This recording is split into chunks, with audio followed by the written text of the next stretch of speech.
بسم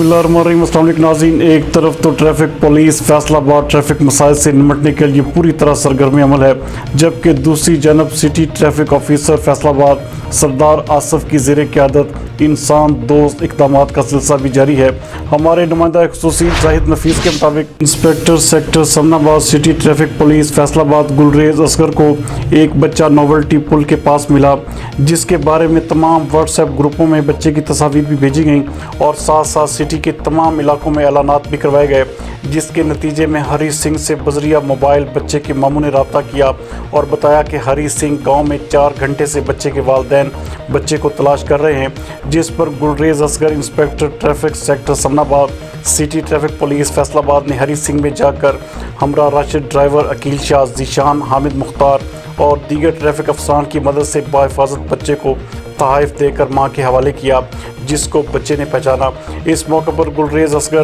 traffic sector incharge Samanabad کا کہنا تھا کہ ٹریفک چلانے کے ساتھ ساتھ گمشدہ بچوں کو ان کے والدین تک پہنچانا بھی ہمارا فرض ہے، جس کو انشاءاللہ ہم سی ٹی او فیصل آباد کی زیر نگرانی اپنے فرائض جاں فشانی سے ہمیشہ سر انجام دیں گے، جس سے سٹی ٹریفک پولیس فیصل آباد کا امیج بھی مزید بہتر ہوگا۔